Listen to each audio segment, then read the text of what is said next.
ओडिशा आंचलिक टीम सत्यर विजय। 30 लाख ऊर्ध्व टंकार रास्ता काम 24 घंटा गलानी।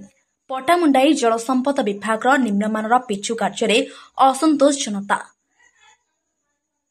पटामुंडाई जलसंपद विभाग निम्नमानर कार्य जन असंतोष तेजिबार लगी। जहाँ देखा मिली पटामुंडाई सहर को लगी नदीबंध बाईपास ठारू षंढपल्ली रास्तार पिचु काम करा पिचु गोड़ी उठी जाउछि। सूचना अनुसार मात्र 2 दिन तले पिचु काम होइथिला। 30 लाख ऊर्ध्व टंकार पिचु काम 24 घंटा गलानी। दिनक पर रास्तारू पिचु उठी गोड़ी सब रास्ता कड़े जमा हेलानी। हाथ मारू मारू उठी जाउछि सब गोड़ी।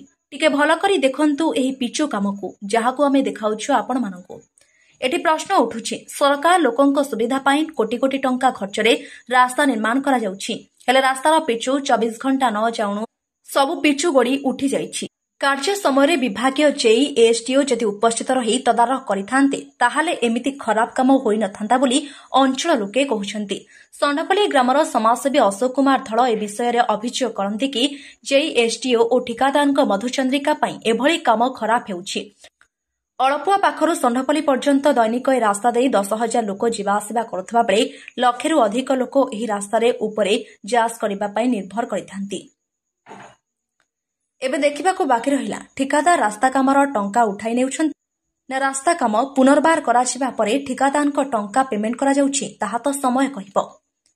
केन्द्रापड़ारू जिला प्रतिनिधि रंजन कुमार साहू रिपोर्ट, ओडिशा आंचलिक टीवी। मो ना सत्यरंजन दल डाकना नीलू षंढपल्ली 2 नंबर वार्ड आम घर। षंढपल्ली टू पटामुंडाई बाईपास पर्यंत किछु काम होउछि इरिगेशन डिपार्टमेंट कोन देखुचंती रास्ता काम? से रास्ता तो काम होइछि सब उठिकी पड़ीछि सब जाक पिचु। गोटे दिन रे भी रास्ता ठीक नाही। आमे जाउछु सब दिन एपटे रास्ता रे से रास्तार अवस्था से तो हाथ मारले बाहरी जाउछि सब। आ गाड़ी तो कला बेलू से तो चक्कर अधे पिचु बाहरी पड़ेला। आपन जीवे से रास्ता देखिबे केमती हेछि टे फोटो उठेइबे देखैकी नेबे। कौन दाबी रखिबे जन रास्ता आउ थरे काम करिवे भल भाबरे काम करिवे कहीं बार बार काम होउछि से रास्ता 4 दिन 6 दिन जाउनी जो अवस्था को से अवस्था आमे जाउछु रास्ता रे बहुत वर्षा हला माने आमे आउ जाई परुनी से रास्ता रे खाल आंठी आंठी खाल भी हे जाउछि। एभली असुविधा होउछि बार बार काम होउछि टेंडर होउछि काम होउछि से रास्ता ठीक काम होउनी आ ताको भल भाबरे प्रशासन को कहि कि ताको भल भाबरे काम करांतु।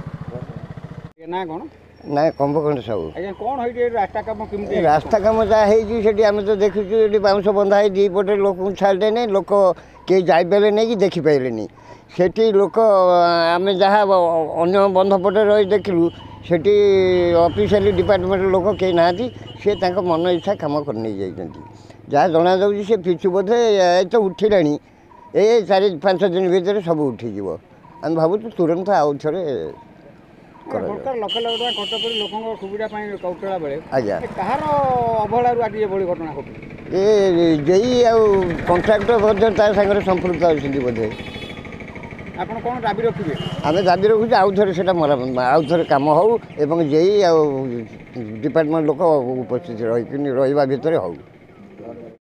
अशोक कुमार धल घर षंढपल्ली। कौन रही रास्ता काम आगे आमर 2 दिन तले बाईपास टू आमर कलासी ब्रिज पर्यंत होता पूरा निम्नमानर कम तार साइड गुड़ा एड़े एड़े मोटा होती कि तार मिडिल पॉइंट पूरा एति हाफ इंच भी होनी आ गोड़ी हेबार परदिन से गोड़ी गुड़ा सब उठीगला जोटा आप भिजुआल अच्छी लोक मैंने पूरा असंतुष्ट आम बहुत हैरान है आम रास्ता कम होता से कंट्राक्टर कौन कले आमर कलासी ब्रिज पर गोटा बाउंश बांधी रोड ब्लकेज कले बाईपास पाखे भी ब्लकेज कले 2 साइड ब्लकेज कला पर से रोड काम कले रोड काम पर परदिन अवस्था हो परदिन रोडटा आज्ञा उठी जाइए आम मैंने कल जेई सहित जोगाजोग थिलु आमर दाबी से रोड काम तुरंत 48 घंटा भर आउ थे हो जेईर बिना उपस्थिति हवाटा मुझे भावुँ ना जेई सहित पार्टनर अच्छा पुराई टंका नहीं चुप बसुँच कि जापर ना आमर ये षंढपल्ली नीलकंठपुर गोविंदपुर कलासी एपटे आमर इंदुपुर पर्यंत पाखापाखि 1 लाख लोक ये यातायात करती आम समस्ते सफर होचु से जड़े जड़े 2 जन स्वार्थपाई ये लक्ष लक्ष लोक सफर होती।